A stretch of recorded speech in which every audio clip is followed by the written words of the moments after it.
नहीं पता होता है। हम वस्तु किसको माने? जीव आदि 7 तत्वों से वस्तु स्वरूप का ज्ञान होता है, या देव शास्त्र गुरु को जान लेने से वस्तु स्वरूप का ज्ञान होता है? जब हमारे सामने वीतराग देव हों, जिनेंद्र देव हों, और जब हमें वह देव दिखाई दे रहे हों, तो वही हमारे लिए वस्तु है और वही हमें सारा स्वरूप बता रहे हैं। उसी का नाम है वस्तु स्वरूप। उसी में सब स्वरूप दिखाई देगा आपको। जीव होता है, जीव का स्वरूप देखो, भगवान को देख करके जीव का स्वरूप दिखाई देगा। भगवान भी तो जीव है, एक आत्मा है। अजीव का स्वरूप देखना है तो भी देखो, भगवान का स्वरूप देखो, भगवान को देखो, भगवान का शरीर देखो। सुन रहे हो? दिख रहा है कि नहीं अजीव का स्वरूप? भगवान को देखो, भगवान में आश्रव दिखाई दे रहा है कि नहीं? अभी भी भगवान में कुछ आश्रव है, इसलिए भगवान यहां दिख रहे हैं, संसार में है। अरिहंत दशा में वह भगवान को देखो, वह आश्रव भी दिखता है। भगवान के अंदर कुछ अभी बंद हो रहा है, इसीलिए भगवान यहां बैठे हैं, नहीं तो भगवान उड़ के चले जाते। सुन रहे हो? अरिहंत भगवान को देख करके सब दिखेगा। इन भगवान ने तैयारी कर ली है मुक्त होने की, इसलिए सब आश्रव इन्होंने रोक दिए, इसलिए ये उतने ऊंचाई पर जाकर के विराजमान हो गए हैं। ये संवर तत्व से निष्पन्न है। निर्जरा भी कर ही रहे हैं, अभी भी निर्जरा हो रही है अरिहंत भगवान के कर्मों की। जो बचे हुए कर्म है उनको खपा रहे हैं, आघातिया कर्मों का अभी भी नाश चल रहा है। ये निर्जरा तत्व दिखाई दे रहा है। और बस भगवान मोक्ष जाने ही वाले हैं। आधा मोक्ष तो हो ही गया, इसे जीवन मुक्ति कहते हैं। और ये मोक्ष होने के बाद में अष्ट कर्मों से मुक्ति वाला वह मोक्ष भी भगवान को होने वाला है। ऐसा अरिहंत दशा में जब हम जिनेंद्र भगवान का विचार करते हैं तो हमें उसमें 7 तत्व अपने आप दिखाई दे जाते हैं। इसी का नाम वस्तु स्वरूप है। यही वस्तु स्वरूप का ज्ञान हमें शास्त्रों से होता है और यही वस्तु स्वरूप हमें गुरु में भी दिखाई दे जाते हैं। गुरु का स्वरूप भी इसी तरह से जीव है, अजीव भी दिख रहा है, आश्रव भी हो रहा है, बंद भी हो रहा है, फिर भी व्रत संयम से तप से संवर कर रहे हैं, तप से कर्म की निर्जरा भी कर रहे हैं, मोक्ष जाने की तैयारी है। 7 तत्व गुरु में भी दिखाई देते हैं। कौन सा वस्तु स्वरूप देखना है आपको? कौन सी वस्तु देखना है? आत्म वस्तु का स्वरूप देखने के लिए आपको या तो जिनेंद्र भगवान को सामने रखना पड़ेगा या आपको गुरु को सामने रखना पड़ेगा। उस आत्म वस्तु को ही देखने का नाम, उसी को जानने का नाम वस्तु स्वरूप का ज्ञान कहलाता है। तो जब हमारे सामने जिनेंद्र भगवान होते हैं तभी हम वस्तु स्वरूप को समझते हैं। जब हम उनकी श्रद्धा रखते हुए, अपने सामने उनको रखते हुए जब हम कोई कार्य करते हैं तो हमारा सारा कार्य सम्यक्त के साथ चलता है। सुन रहे हैं ना? आचार्यों ने कहा, दान, पूजा, शील, उपवास, कुछ भी कार्य करो आप सम्यक्त के साथ होना चाहिए। किसके साथ? अब वो सम्यक्त क्या है? अगर आप पहले शुद्ध आत्म तत्व का श्रद्धान करने लग गए, पहले आपके अंदर जीवादि 7 तत्वों का ज्ञान आ गया, तभी आपके अंदर सम्यक दर्शन आएगा, या तभी आप जो है कोई दान पूजा आदि में सम्यक्त के साथ क्रिया करेंगे। तो यह कठिन प्रक्रिया है, ये किसी के समझ में नहीं आती। इसलिए आचार्यों ने कहा सबसे सरल क्या है? भगवान जिनेंद्र देव को अपने सामने रखो। बस ये जो हैं, इन्होंने जो कहा और इनका जो मार्ग है, बस इसी का हमें श्रद्धान है। और ये श्रद्धान करते हुए हम दान भी कर रहे हैं, पूजन भी कर रहे हैं, व्रत भी कर रहे हैं, स्वाध्याय भी कर रहे हैं, उपवास भी कर रहे हैं, सब कर रहे हैं। तो ये क्या कहलाएगा? ये सम्यक्त सहित ये सब आपका दान आदि की क्रिया कहलाएगी। क्योंकि सम्यक्त किससे हो रहा है? आपकी श्रद्धा से हो रहा है। और श्रद्धा आपको कहां जोड़नी है? तो आपको देव, शास्त्र, गुरु, तीन तत्व, इन तीन तत्वों पे आपको श्रद्धा जोड़नी है। आपके सामने तीन तत्व हैं तो आपकी श्रद्धा ही आपका सम्यक दर्शन है, और उस सम्यक दर्शन से जो आप करेंगे वो आपका सम्यक तो सहित सब कुछ दान आदि, पूजन आदि क्रिया कहलाएगी। तो लोगों को, कई लोग डराते हैं, पहले सम्यक दर्शन तो करो तब तुम पूजा करना, पूजा भी सम्यक दर्शन के बिना व्यर्थ है। तो सम्यक दर्शन कैसे हो? तो आत्मानुभव करो। सम्यक दर्शन कैसे हो? स्वाध्याय करो, ये ग्रंथ पढ़ो, वो ग्रंथ पढ़ो, वस्तु स्वरूप का ज्ञान करो। भाई और क्या वस्तु स्वरूप होता है? इतना बड़ा अरिहंत देव सामने दिखाई दे रहे हैं, 18 दोषों से रहित, 46 गुणों से युक्त, इतनी बड़ी वस्तु दिखाई दे रही है। उस वस्तु स्वरूप की श्रद्धा के साथ जो कुछ किया जा रहा है वो सब सम्यक दर्शन के ही साथ हो रहा है, और किसी सम्यक की आपको जरूरत ही नहीं है। क्या सुना? बोलो तो। आज के बाद कोई आपसे कहे कि आपकी दान, पूजा आदि सम्यक्त्व के साथ है कि मिथ्यात्व के साथ है, तो क्या बोलोगे? क्यों बोलोगे सम्यक्त्व के साथ है? बोलेगा सम्यक दर्शन कैसे हो गया तुमको, तो क्या बोलोगे? मेरे सामने देव, शास्त्र, गुरु, इन तीन तत्वों की श्रद्धा है, और इन्हीं को सामने रख करके हम सब कुछ दान, पूजा आदि करते हैं, इसलिए हम सम्यक्त्व के साथ सब क्रिया करते हैं। यह ज्ञान आपको होना चाहिए। जब आपके अंदर इस तरह से सम्यक्त्व का भाव आएगा तभी आपको सारा वस्तु स्वरूप दिखाई दे रहा है। क्या नहीं दिखाई दे रहा भाई? भगवान जिनेंद्र देव को देखो, वस्तु स्वरूप दिखाई दे रहा है। शास्त्रों में तो सब वस्तु स्वरूप छिपा हुआ बैठा है, उसमें क्या दिखाई दे रहा है? जो शास्त्रों से निकाल करके उसको जीवंत वस्तु स्वरूप दिखा रहे हैं वो तो गुरु ही होते हैं, वो तो निर्ग्रंथ मुनिराज ही होते हैं, जो आपको चलता फिरता वस्तु स्वरूप दिखाई दे रहा है।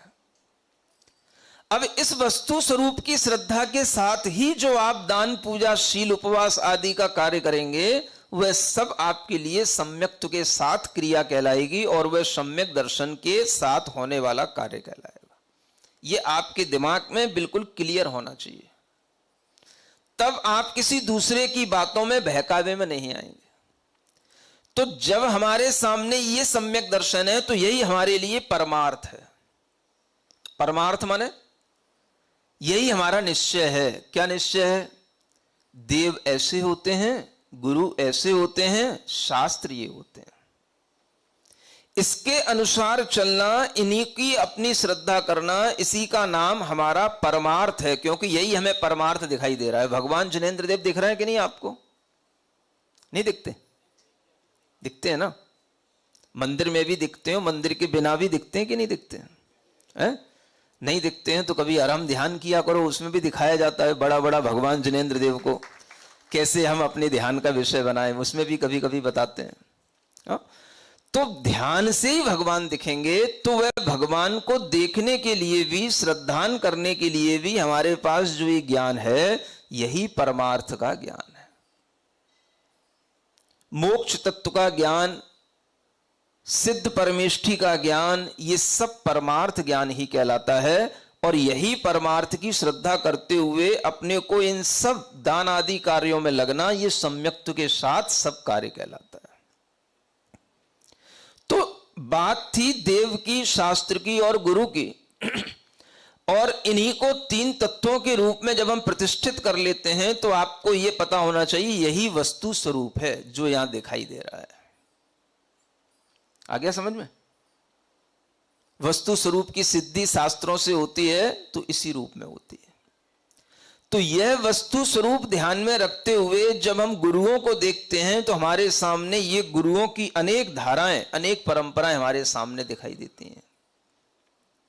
आचार्य धर्षण महाराज ने पुष्पदंत भूतवली को पढ़ा करके, उन्हें ज्ञान दे करके उन्हें अपने से अलग किया, और उन्होंने 60 खंडागम सूत्रों की रचना की, जिसमें उन्होंने सारा भगवान जिनेंद्र देव की वाणी का जो ठोस ज्ञान था वो सारा का सारा उसमें लिपिबद्ध किया सूत्रों के माध्यम से, प्राकृत भाषा में। आज वो सब कुछ हमारे लिए पढ़ने को उपलब्ध है। ऐसा नहीं केवल दर्शन को उपलब्ध है, भाई ये भाषा तुम पढ़ नहीं सकते हो, ये तुम्हारी समझ में नहीं आ सकता है, ऐसा कुछ नहीं है। सब कुछ पढ़ा जाता है और उसका एक नमूना इस सुत पंचमी पर, है ना, कहना चाहिए। अगर आप नोएडा वालों कभी सोचो कि इस प्रवास में कितने ऐसे काम हुए हैं जो आपने पहली बार किए हैं, तो उसकी भी एक लिस्ट बनाई जा सकती है और उससे भी आपको बहुत बहुमान आ सकता है। समझ आ रहा है? सठ खंडागम के 177 सूत्र जो पहले जीवट ठाण के सूत्र हैं, उन सूत्रों की अर्थ सहित वाचना पहली बार नोएडा में नहीं हुई, हमने भी अपने जीवन में श्रावकों के साथ पहली बार की है। समझ आ रहा है? हो सके तो वो सूत्र आप कम से कम उतने भी सूत्र मंदिर की दीवारों पर कहीं लिपिबद्ध करा सकते हैं। समझ में आ रहा है? ये काम भी होना चाहिए। जो आचार्यों के द्वारा लिखी हुई वाणी है उसे मंदिर की दीवारों पर जहां खाली जगह रहती हैं उनमें पत्थर में उकेर करके उस जिनवाणी को लिखवाना चाहिए। तब जो है उस जिनवाणी की भी सुरक्षा होती है। कई लोग जिनवाणी को जो नहीं देख पाते, नहीं पढ़ पाते, आजकल अगर वो सब सामने लिखा हुआ होगा, लोग एक फोटो खींचेंगे, सब आपके कैमरे में आ गई, उसको आप कुछ तो सुरक्षित करेंगे, कुछ तो कभी देखेंगे, कुछ तो आपके अंदर भाव आएगा कि चलो क्या है इसके अंदर। नहीं समझ आ रहा? तो ये कार्य भी हम लोगों के लिए करना चाहिए। तो जैसे हम भगवान जिनेंद्र देव का मंदिर बनाते हैं, उसमें शास्त्र केवल अलमारी में रखने के लिए नहीं होना चाहिए, कुछ बाहर भी हमें इस तरह से स्थायी रूप में उनकी मतलब उसमें खुदाई के माध्यम से रखना चाहिए, ताकि भविष्य में कभी मंदिर आदि पर कोई आपत्ति आती है तो कैसे सिद्ध होता है जैन मंदिर है? इन अवशेषों से सिद्ध होता है कि यहां पर ये गाथाएं लिखी हुई मिली, यहां पर ये ग्रंथ लिखे हुए मिले, ये भाषा लिखी हुई मिली। ये अपने आप में शास्त्र की रक्षा का बहुत बड़ा कार्य है। तो ये भी कार्य किया जाना चाहिए। तो आचार्य पुष्पदंत भूतबली जैसे महान आचार्यों ने इन सठखंडागम सूत्रों की रचना की, जिन्हें हम पढ़ते हैं तभी हमारे अंदर कुछ श्रद्धान आता है कि हाँ कोई मोक्ष चीज है और इतना बड़ा कोई संसार है, क्योंकि उसका सारा गणित उसमें व्यवस्थित रूप से दे रखा है। हम जैसे लोगों को श्रद्धान ये छेड़ाला पढ़ने से नहीं होएगा, वो आपके लिए हो सकता है। समझ आ रहा है? क्योंकि हम जैसे लोगों को जब भावना और बलवती बनती है तो सोचते भाई क्या है, क्यों ये सब है। तो ये सारा संसार का व्यवस्थित स्वरूप जब हमें उन ग्रंथों को पढ़ने से समझ में आता है, तब लगता है कि इस ग्रंथ में इतना गणित है, इतना विस्तार है, इतना यह सब कुछ साइंटिफिक ढंग से समायोजित है कि यह सर्वज्ञ के बिना और किसी के द्वारा इस तरह से समायोजित हो ही नहीं सकता। कोई कल्पना करके भी मिथ्या लिखना चाहे तो लिख नहीं सकता, इतना व्यवस्थित है। यह सब श्रद्धान उन ग्रंथों को पढ़ने से आता है, और इसलिए उन ग्रंथों को पढ़ने की क्षमता वाले जो लोग होते हैं वो व्रती होते हैं, साधु होते हैं, ज्ञानी होते हैं, भाव आदि की शुद्धि रखने वाले होते हैं, द्रव्य क्षेत्र काल की शुद्धि का परिचय रखने वाले होते हैं। तब उन ग्रंथों को पढ़ करके अपने अंदर असंख्यात गुणी कर्मों की निर्जरा करते हैं। ये सब चीजें भी आचार्य गुरुदेव ने अपने को सिखाई हैं और उनसे ही ये सब चीजें सीखी हैं, उन्हीं से पढ़ा है। इसलिए इन गुरुओं का उपकार होते होते, आचार्य गुरुदेव का उपकार से ही ये सब इन गुरुओं का ज्ञान मिला है। तो गुरु का सबसे बड़ा उपकार यही माना जाता है जो हम महसूस करते हैं, और इसी उपकार के कारण से ये आंखें खुलती हैं। तब पता पड़ता है कि भले ही गुरु सामने हो ना हो, लेकिन सम्यक दर्शन अगर रहता है तो इन्हीं गुरुओं के वचनों की श्रद्धा से रहता है। भगवान जिनेंद्र देव कहां हमारे सामने दिखाई देते हैं? मंदिर के भगवान जिन बिंब के रूप में होते हैं, उनके प्रति भी आदर तब आता है जब हम जिन शास्त्रों से उनके द्वारा जो लोक का, जीव का, कर्मों का जो सूक्ष्म स्वरूप बताया गया है, जब हम उसका अध्ययन करते हैं, तब उनके प्रति भी वह वास्तविक श्रद्धान और आदर और विनय उत्पन्न होता है। तो ये सब उपकार गुरु के माध्यम से मिलता है। इसलिए यह गुरु की लिस्ट में, सुन रहे हो, भले ही हम गुरु का नाम ना दे पाए हो, लेकिन इन गुरु की लिस्ट में, ये गुरु की लिस्ट जो है, आचार्य पुष्पदंत, भूतबली, ये सब पूर्व आचार्यों के प्रति बहुमान उत्पन्न कराने का कार्य भी हमारे गुरुदेव ने हमको दिया, तब हम उनका बहुमान कर पा रहे हैं। ऐसे आचार्यों के नाम सुनना, बच्चों को इनकी विशेषताएं बताना, इनके द्वारा किए हुए कार्यों को बताना, देखो बेटा तुम क्या लिखोगे अपने जीवन में, क्या करोगे। इतने बड़े बड़े आचार्यों ने सिर्फ ज्ञान को अपनी बुद्धि में इतना समा लिया कि उन्होंने इतना बड़ा ग्रंथ बिना किसी को देखे हुए लिख दिया, सिर्फ अपने ज्ञान से। नहीं समझ आया? उन सठखंडागम के सूत्रों को किसी कॉपी से देख करके नहीं लिखा, जो आचार्य धर्मसेन ने उन्हें सुना दिया, उनने सुन लिया। सोचो कितनी उनकी फास्ट स्ट्रॉन्ग मेमोरी होगी कि उन्होंने उसको एक बार में सुन लिया और सुनकर के वो चले गए दूसरे स्थान पर, और वहां जाकर के उन्होंने जब समय मिला तो उसको सारा लिपिबद्ध कर दिया। और लिख करके जो दो थे, पुष्पदंत और भूतबली, तो एक ने दूसरे को दिखाया, दूसरे ने पहले को दिखाया, और इस तरह से किसी ने कुछ पूरा किया, किसी ने कुछ पूरा किया, और ऐसे करके पूरा काम करके सामने रख दिया, बिना किसी उपकरण के, सिर्फ दिमाग में रख करके और एक बार सुनकर के इतना बड़ा काम व्यवस्थित रूप से कर देना। सोचो, इसको कहते हैं बेटा ज्ञान। तुम कौन से ज्ञान के पीछे पड़े हो? तुम्हें थोड़ी सी फिजिक्स की इक्वेशन, मैथ की इक्वेशन कठिन लगने लग जाती हैं, तुम्हें थोड़े से सूत्र याद नहीं होते हैं। सोचो तुम्हारा दिमाग कितना है, तुम्हारा ज्ञान कितना है, और इन आचार्यों का ज्ञान कितना था कि हम एक प्रवचन सुनने के बाद भी एक पन्ना नहीं लिख सकते। नहीं समझ में आ रहा है? मैं आपसे कहूं 1 घंटा मैंने प्रवचन दिया, अब आप एक पन्ने पर उसको लिख के सुना दिखा दो, तुरंत की तुरंत भी नहीं लिख पाओगे। और वो तो वहां से जाने के बाद, कई महीनों के बाद, बीच में अंकलेश्वर में चातुर्मास करने के बाद, दक्षिण में जाने के बाद उन्होंने वहां जाकर के वो सब कुछ लिपिबद्ध किया। इसको कहते हैं बुद्धि, इंटेलिजेंसी इसको बोलते हैं। अब आपने सारी इंटेलिजेंसी उस कंप्यूटर को दे रखी, एआई को दे रखी है, बस सब आर्टिफिशियल इंटेलिजेंसी में लगे हुए हैं। आर्टिफिशियल, जो नेचुरल इंटेलिजेंसी थी वो तो सब खो रहे हैं, सब उसी पर डिपेंड हो रहे हैं, तो सब आर्टिफिशियल बन रहे हैं, नेचुरल तो कुछ बचा ही नहीं। तो बस वही नॉलेज है, वही इंटेलिजेंसी है। तो आपके अंदर इस तरह का बहुमान कि भाई इंटेलिजेंसी किसे कहते हैं? जब उन ग्रंथों को पढ़ते हैं, उनका गणित देखते हैं, तो जो पहली किताब में लिखा है वही 16वीं किताब तक कहीं पर भी अव्यवस्थित नहीं मिलेगा, पूर्वा पर विरोध नहीं मिलेगा। इतना बड़ा ज्ञान उनके पास रहता है, ये ज्ञान के आगे कंप्यूटर फेल होते हैं अगर हम उस ज्ञान को देखें तो। और इस तरह के जब हम ज्ञान की परिभाषाएं समझते हैं, बुद्धि इसको कहते हैं, ऐसा उन्हें बताया जाए कि कितने सूत्र आचार्य पुष्पदंत भूतबली ने प्राकृत में लिखे, बिना देखे लिखे, तब समझ में आए बुद्धि क्या कहलाती है। सुन रहे हो? इसलिए अब आप सठखंडागम सूत्र नहीं पढ़ सकते, तो तत्वार्थ सूत्र पढ़ाया जा रहा है। सुन रहे हो? ये आप लोग पढ़ सकते हो। बच्चों के लिए इसमें इंटरेस्ट आ रहा है, जो तत्वार्थ सूत्र ऑनलाइन चलता है या टीवी पर आता है, उसको सुनकर के पढ़कर के भी कई बच्चे तत्वार्थ सूत्र को याद कर लिए।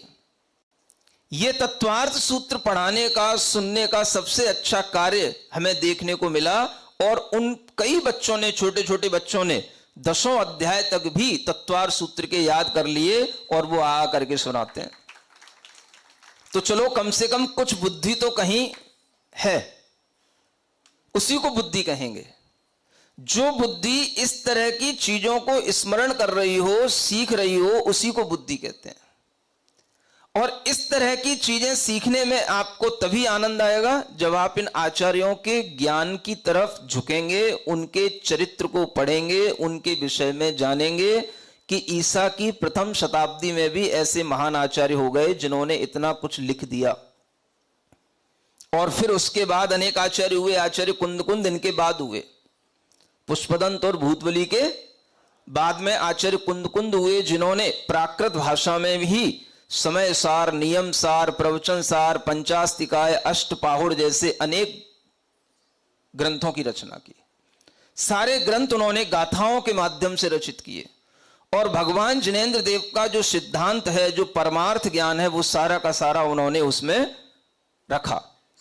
तो इतना सारा ज्ञान एक आचार्य के द्वारा जब दिया जाता है तो हम उन आचार्यों के चरित्र को पढ़कर के ही बहुमान जब लाएंगे तब हमारे अंदर गुरु भक्ति उत्पन्न होती है।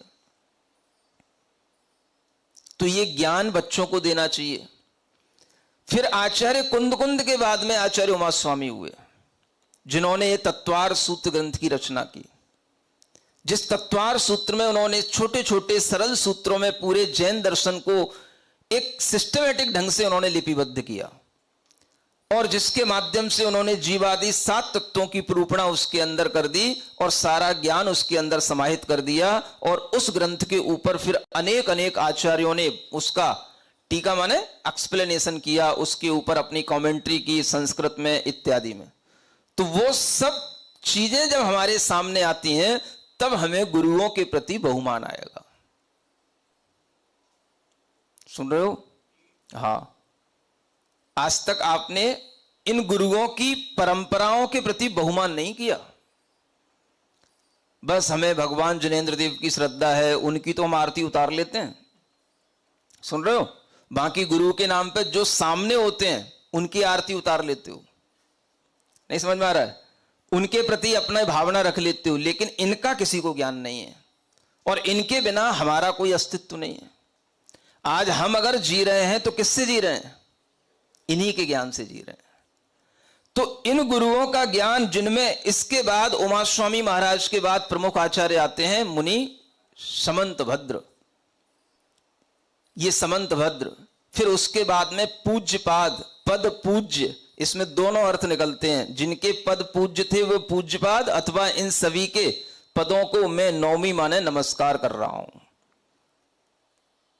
वह आचार्य पूज्यपाद जिन्होंने तत्वार्थ सूत्र पर सर्वप्रथम एक टीका लिखी जिसका नाम है सर्वार्थ सिद्धि। आचार्य समंत भद्र जिन्होंने सबसे पहले भगवान जिनेंद्र देव की आप्त की मीमांसा की परीक्षा की, वह आचार्य समंत भद्र महाराज। इनका चरित्र पढ़ो तो समझ में आए कि श्रद्धान किसे कहते हैं, सम्यक दर्शन किसे कहते हैं।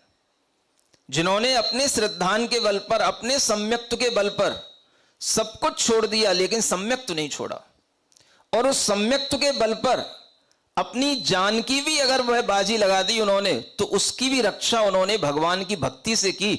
और भगवान की भक्ति करते करते ही उन्होंने अपने प्राण की रक्षा की और भगवान की भक्ति से ही उन्होंने अपने आप को राजा के बंधन से मुक्त किया। यह समंतभद्र महाराज की भक्ति, जिसे हम स्वयंभू स्तोत्र के माध्यम से पढ़ते हैं। ऐसे भक्ति परक इन आचार्यों के कार्यों को जब इन बच्चों को सिखाया जाएगा तब इनमें भक्ति आएगी। सुन रहे हो कि नहीं? हां, भक्ति तो पहले आती नहीं है। भक्त नहीं भगवान बनेंगे, भगवान पहले बन लो। ये और नारा सिखा दो इनको, सिर के ऊपर पहले चढ़ा दो। पहले पैरों में तो बैठना सीखे नहीं, सिर पे चढ़ा दो पहले। तो पहले वस्तु स्वरूप सिखाने लग जाते हैं, परमार्थ सिखाने लग जाते हैं। कौन सा परमार्थ? सामने देव शास्त्र गुरु बैठे हैं, इसके अलावा और क्या परमार्थ होता है? तो जब तक हमें यह पता नहीं होगा कि भक्ति के बिना सम्यक तो नहीं होता, आचार्य समंत भद्र के द्वारा की गई भक्तियां जब तक हम बच्चों को नहीं सिखाएंगे और उस भक्ति की महिमा हम उनके चरित्र को पढ़ करके नहीं सुनाएंगे, तब तक उन बच्चों के अंदर भक्ति की महिमा आ नहीं सकती। ये चरित्र आप पढ़िए, हमें कथानक कहने का टाइम नहीं है कि मैं पूरी कहानी लंबी सोनी सुनाता रहूं तुमको। कुछ आप अपने मन से कीजिए। समझ आ रहा है?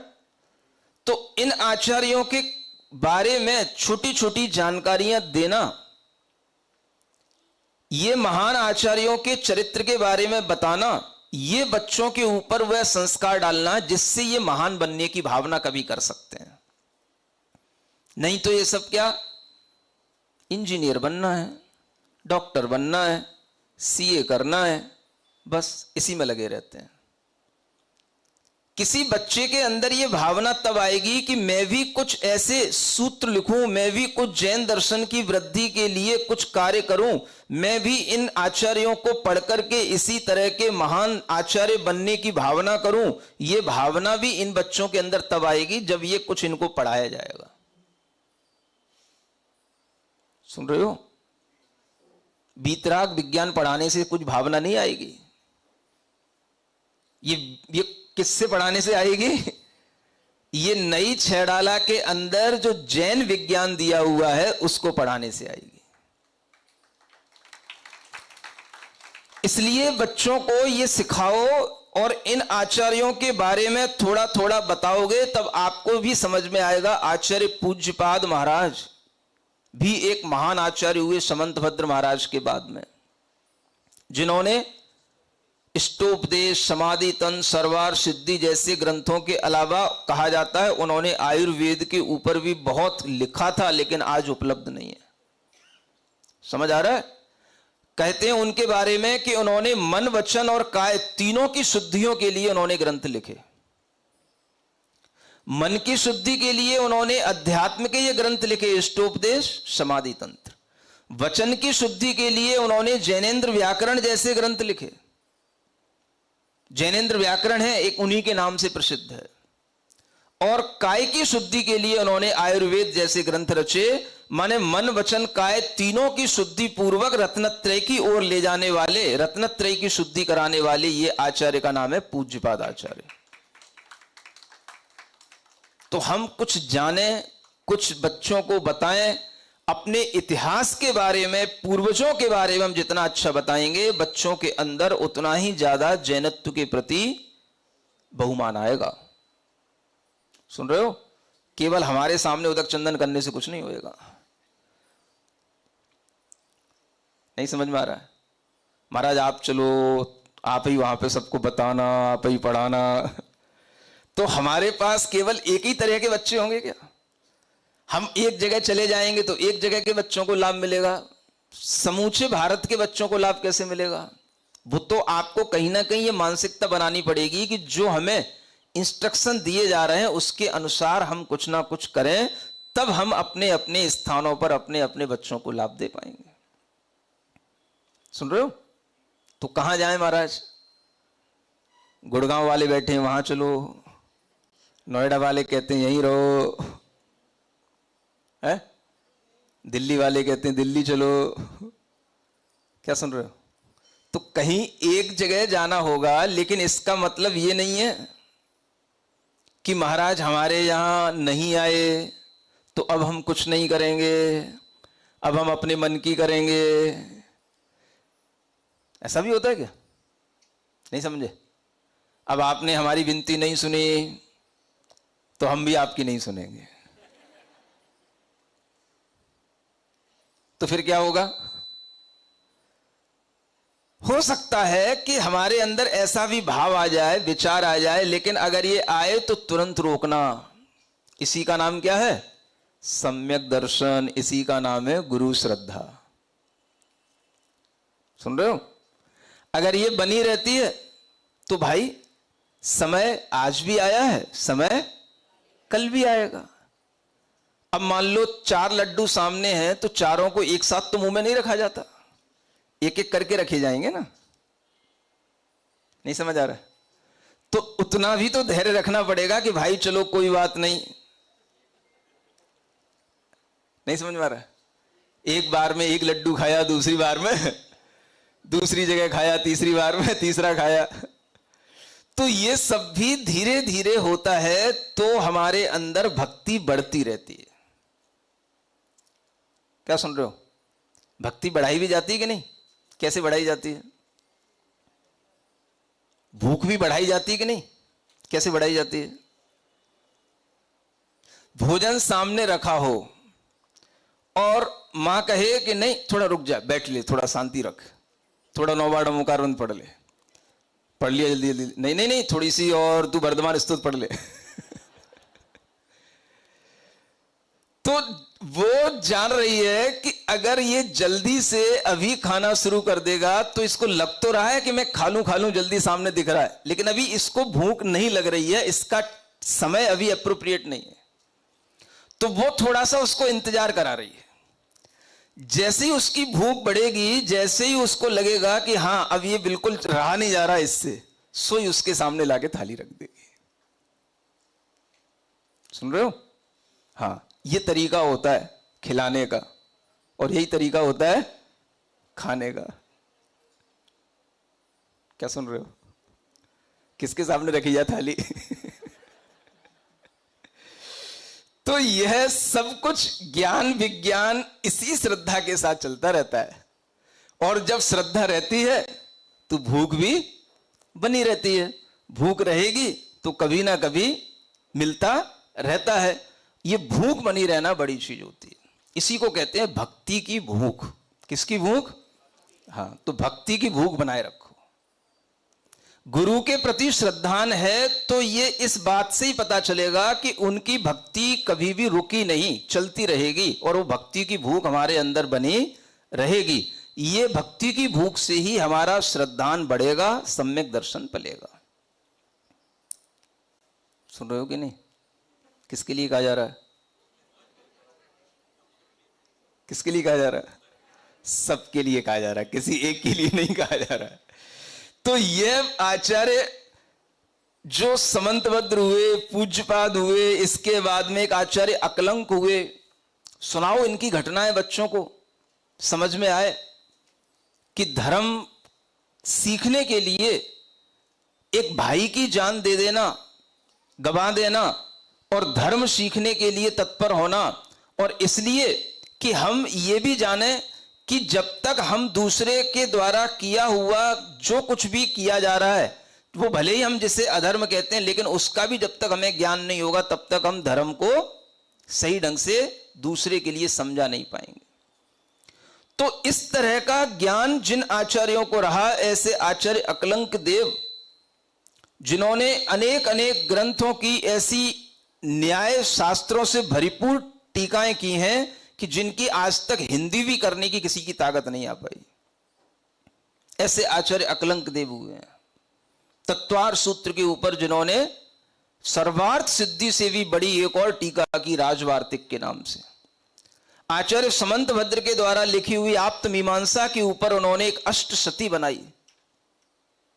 ऐसे आचार्य अकलंक देव हुए जिन्होंने न्याय के माध्यम से धर्म की प्रभावना की, और उस समय पर इस तरह से वाक युद्ध होते थे, मतलब वचनों से जो है एक तरह से वाद विवाद होते थे, उनमें जय पराजय होती थी और उसी से धर्म की वृद्धि और हानि हुआ करती थी।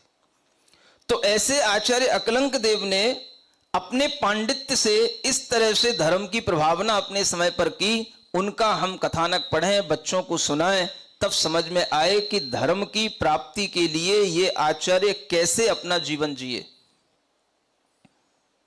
जिन्होंने न ये देखा कि कौन माता पिता, न ये देखा कौन घर, न ये देखा कि क्या इंद्रिय सुख, न ये देखा कि कब विवाह कुछ हुआ नहीं हुआ, ये सब कुछ इनके जीवन में इन्होंने कभी नहीं देखा। और सिर्फ क्या दिखता था? बस धर्म दिखता था, धर्म ज्ञान दिखता था। शास्त्रों का ज्ञान लेना और उसके माध्यम से दूसरों के लिए भरी भरी सभाओं में उस शास्त्र ज्ञान के माध्यम से दूसरों के सामने इस जिन शास्त्र की, जिन वाणी की प्रभावना, इसकी प्रतिष्ठा करना, यह काम रहता था। ऐसे बच्चे अब कहां पैदा होंगे बताओ? अब तो इन बच्चों के काम तो दूर, नाम ही बिगाड़ दिया आपने सबने। मैं फिर कह रहा हूं, जिन बच्चों के नाम आपने बिगाड़ दिए वो बच्चे जैनत्व के किसी काम के नहीं। आज जितने भी बच्चों के नाम मैं देखता हूं, पूछता हूं, उनके नामों में कहीं से अकलंक नाम है ही नहीं किसी का। निकलंक नाम किसी का है ही नहीं। ये नाम कभी होते ही नहीं। आज तो बस अयान और कियान हो गया है।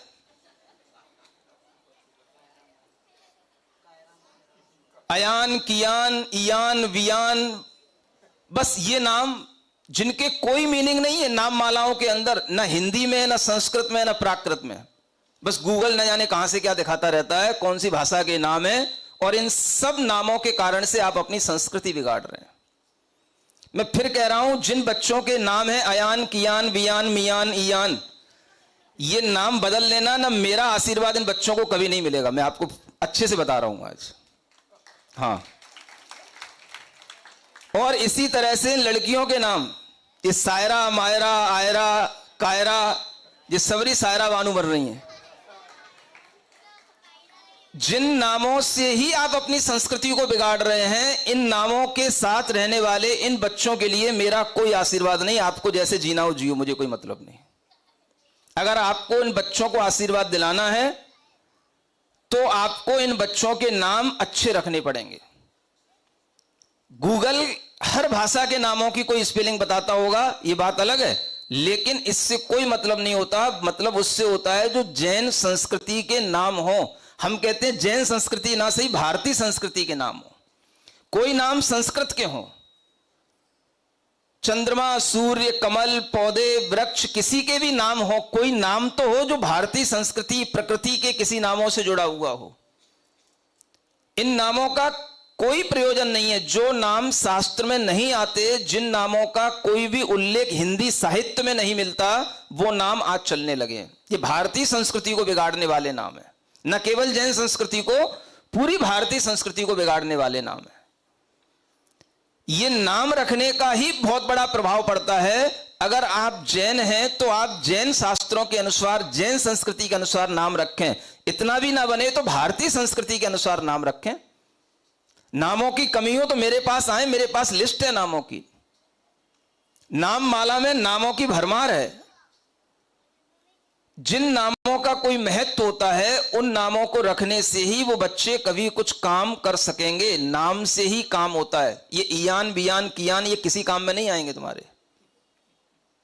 समझ आ रहा है? ये सायरा, मायरा, आयरा, ये सब नाचेंगी गलियों में और कुछ नहीं करेंगे। ये क्लबों में नाचेंगे और कुछ नहीं करेंगे। इसलिए इन नामों से हम अपनी संस्कृति को मिटा रहे हैं। ये शुद्ध बोल रहा हूं मैं। जिनको बुरा लगे वो अपना नाम बदल लें, तो बुरा लगने का मतलब है। समझ में आ रहा है? तो बच्चियों के नाम भी अच्छे होने चाहिए, जो नामों का संस्कृत में, हिंदी में, हिंदी साहित्य में कोई मीनिंग हो। हाँ, इस तरह के नाम अगर आप बना के रखेंगे तो बच्चे कुछ काम कर पाएंगे। भविष्य में इनसे कुछ उम्मीद की जाएगी कि ये धर्म संस्कृति के कुछ काम आए। नहीं तो आपने नाम ही खराब कर दिए, आपने संस्कार खराब कर दिए, काम खराब कर दिए सब। सुन रहे हो? तो आचार्य अकलंक देव जैसे आचार्य पूज्यपाद, जिन्हें जिनेंद्र बुद्धि कहा जाता था, जिनेंद्र भी जिनका नाम था, ऐसे नामों को जब हम सामने रख करके उन आचार्यों के बारे में बताएंगे तो हमारे अंदर कुछ संस्कार आएंगे। और उन्हीं आचार्यों में आचार्य वीरसेन महाराज हुए, जिन्होंने सठ खंडागम जो सूत्र थे उनके ऊपर बड़ी बड़ी टीकाएं माने उनका एक्सप्लेनेशन किया, ताकि लोगों को समझ में आए कि इन सूत्रों का मीनिंग क्या है, इसके अंदर क्या भाव भरा हुआ है। ये उन्होंने प्राकृत भाषा में ही बहुत बड़ी बड़ी टीकाएं लिखी, तभी उसकी हिंदी होने के बाद में वो 16 बुक्स के रूप में तैयार होती हैं। ये आचार्य वीरसेन महाराज हुए, जिन्होंने अपने जीवन में, कहते हैं कि 1,00,000 सूत्र, श्लोक प्रमाण उन्होंने प्राकृत लिखी है। 1,00,000 श्लोक प्रमाण। भारतीय संस्कृति में, भारत के इतिहास में कोई ऐसा एक मनीषी व्यक्ति नहीं हुआ जिसने 1,00,000 श्लोक प्रमाण एक व्यक्ति ने कहीं कुछ लिखा हो। ये सिर्फ और सिर्फ आचार्य वीरसेन महाराज हुए, जिनका हम नाम तक नहीं जानते। और हम धर्म की बात करते हैं, गुरु भक्ति की बात करते हैं। तो इसलिए ये बातें बच्चों को पढ़ाना, यहां पर नाम लेकर के इसलिए बताया जा रहा है ताकि आप इनके कृतित्व के बारे में जान करके थोड़ा सा गौरव पैदा करें अपने अंदर, कि जैन संस्कृति के कितने बड़े बड़े महान आचार्य हुए हैं। इन आचार्य वीरसेन महाराज, ये सभी आर्ष संत इन रचित वैन, इनको कहते हैं आर्ष मार्ग, माने ऋषियों का जो मार्ग होता है वो आर्ष मार्ग कहलाता है। ये आर्ष संत कहलाते, इनके द्वारा रचित जो वैन माने वचन हैं वो आज भी हमारे पास में है, और उन वचनों को पढ़ने से ही हमारे अंदर प्रामाणिक ज्ञान आता है। माने वही ज्ञान हमारे लिए हर तरह से प्रामाणिक है, उसकी वैल्यू है, वह वैलिड है वो ज्ञान। इसलिए इन आचार्यों के ज्ञान को पढ़ने से ही शास्त्र ज्ञान आएगा। यह बात यहां पर इसलिए कही गई। हम आचार्यों की वाणी को पढ़ने के लिए अपने आप को योग्य अगर बना पाए तो ही आपके अंदर शास्त्र का ज्ञान। आप अगर केवल हिंदी हिंदी पढ़ते रहे तो आपको कुछ भी शास्त्र का सही ज्ञान नहीं आ पाएगा। इसलिए आचार्यों की वाणी पढ़ने के लिए इस छहडाला में प्रेरित किया जा रहा है। यहां से पढ़ो और फिर सीधा क्लिक करो। कहां? हमें आचार्य समंत भद्र को पढ़ना है, हमें आचार्य पूज्यपाद को पढ़ना है। क्यों पढ़ना है? क्योंकि नई छहडाला में इन आचार्यों के नाम आए हैं। जरा देखें तो सही कि क्या है ये आचार्य। करो क्लिक। कहां करोगे? समझ आ रहा है? देखें तो सही क्या इनका कार्य है, क्या इन्होंने किया है। तो ये आपको उधर शिफ्ट करने वाली चीजें। इसका नाम है जैन विज्ञान। जो भगवान जिनेंद्र देव की वाणी के अनुसार आपको ज्ञान मिलेगा तो आपके अंदर सम्यक दर्शन आएगा। इसलिए देव शास्त्र गुरु का श्रद्धान छोटा नहीं होता। क्या सुन रहे हो? क्या करते हो आप गुरु के श्रद्धान के नाम पर? बस एक पूजा कर ली, उदक चंदन कर ली, हो गया गुरु का श्रद्धान। इससे क्या होगा? ज्यादा हुआ तो आहार दे दिया, हमने गुरु को मान लिया। इसको नहीं कहते गुरु को मानना, इसको कहते हैं जब तुम ये सब पढ़ोगे और इन सबके जीवन के बारे में जानोगे तब जो आपके अंदर गुरु का श्रद्धान आएगा, तब हमारा दिल खिलेगा कि हां अब इनके अंदर गुरु श्रद्धान आया है। हमारे ऊपर श्रद्धान करने से हमारा मन नहीं खिलेगा। सुन रहे हो? हाँ, हमारा मन कब खिलेगा? जब आप इन सब आचार्यों के बारे में जानोगे, इनके प्रति बहुमान करोगे, इनके कथानक बच्चों को सिखाओगे, किसी भी तरीके के एनिमेशन बना करके बच्चों को इनके अंदर इंटरेस्ट दिलाओगे, तब हमारा मन खिलेगा। हां, ये नई छहडाला का प्रयोजन है बच्चों को गुरु परंपरा से जोड़ना। सुन रहे हो? हाँ, और पुरानी छहडाला का प्रयोजन अनंत बार ग्रेवे को उपजायो। नहीं समझ में आ रहा है? तो ये आपको डिसाइड करना है कि आपको क्या करना है। अनंत बार ग्रेवे को उपजाने वाली भावना से अपने आप के बच्चों को जोड़ना है कि इन गुरुओं के इन कार्यों को दिखा करके गुरु परंपरा से इन बच्चों को जोड़ना है, गुरु श्रद्धान से जोड़ना है। ये आपके ऊपर डिसाइड करेगा। मैं तो बोलूंगा स्पष्ट, करना आपको है। नहीं करना तो भी मुझे कोई मैं आपको अभिशाप नहीं दूंगा। हाँ, बुद्धि आपकी खुलनी चाहिए कि हमें करना क्या है। तो ये चीज समझने की है कि हम बच्चों को क्या दे रहे हैं, बच्चों के लिए क्या उपयोगी होता है, और बच्चों के लिए इस उम्र में क्या उनके भीतर बैठ जाता है जो फिर बाद में उन बच्चों के अंदर अनेक तरह के नकारात्मक विचार पैदा करता है। ये कौन सी भावनाओं से आता है? समझ आ रहा है? क्या आ रहा है? क्या आ रहा है? बोलो आप। टाइम हो गया इसलिए अब थोड़ा सा उसको कंक्लूड करते हैं। क्या समझ में आया?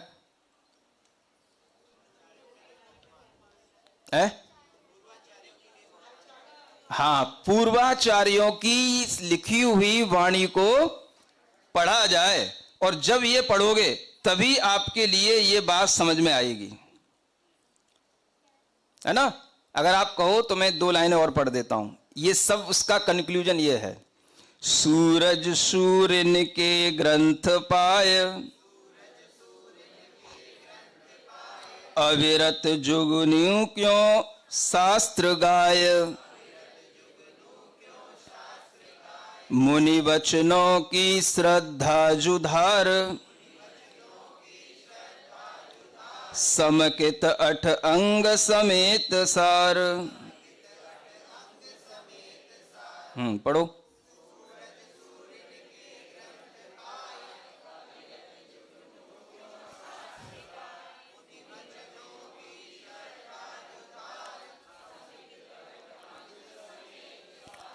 ये है इस नई छेड़ाला की एक लाइन जो सबको काटेगी, है ना, सबको चुभेगी। सुन रहे हो?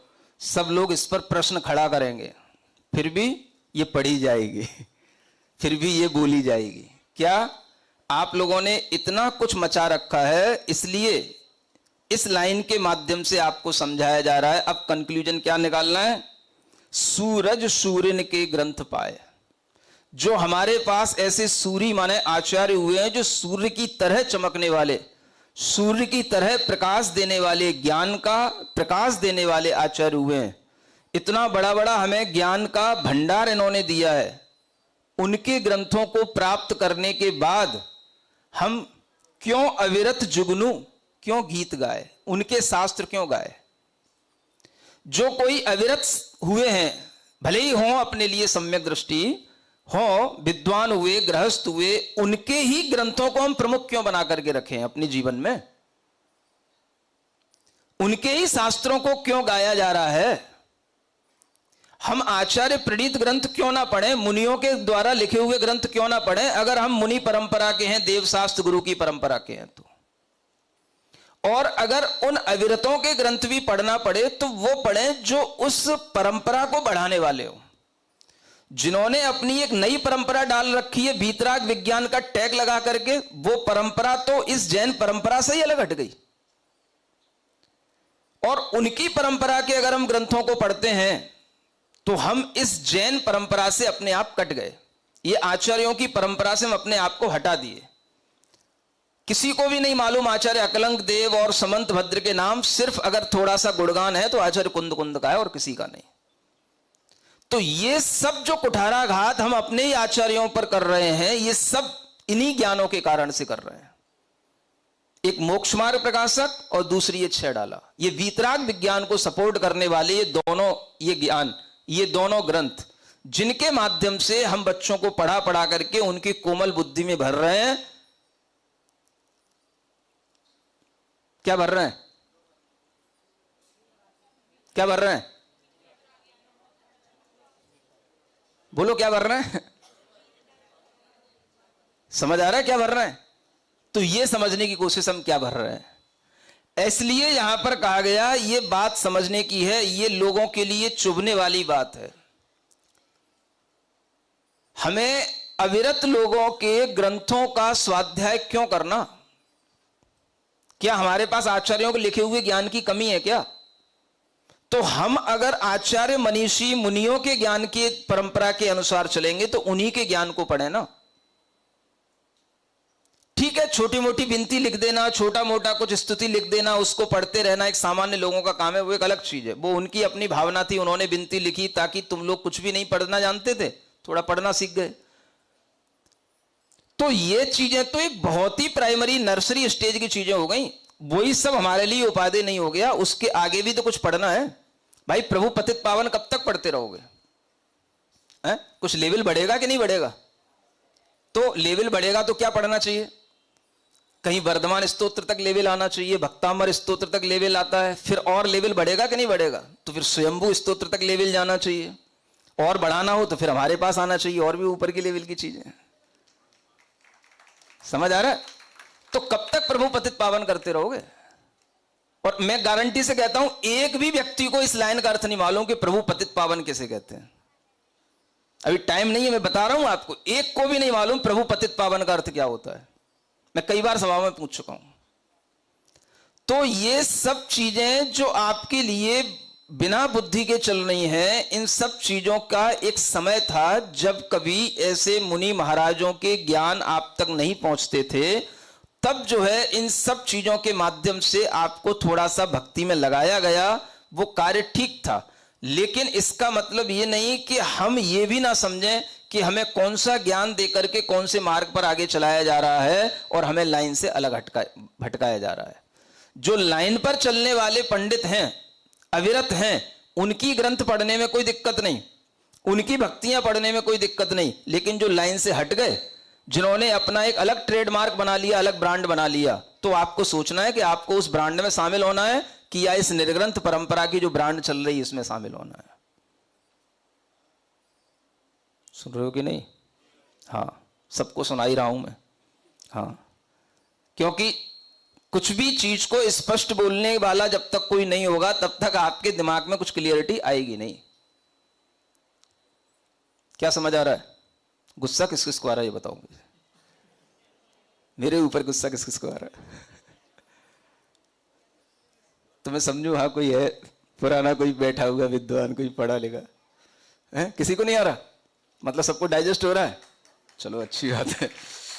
तो इसलिए ये ध्यान में रखना है, सूर्य के समान प्रकाश देने वाले ऐसे आचार्य अकलंक पूज्यपाद आदि ग्रंथों का हमारे सामने उपलब्धि है, उसको छोड़ करके हम छोटी छोटी चीजों में अपना दिमाग क्यों खराब कर रहे हैं? इसलिए कहा गया मुनि वचनों की श्रद्धा जुधार, और फिर 8 अंग के साथ में अपना सम्यक दर्शन संभाल। सुन रहे हो? अब इसके बाद 8 अंग की बात जब होगी तब होगी। बोलिए महावीर भगवान की।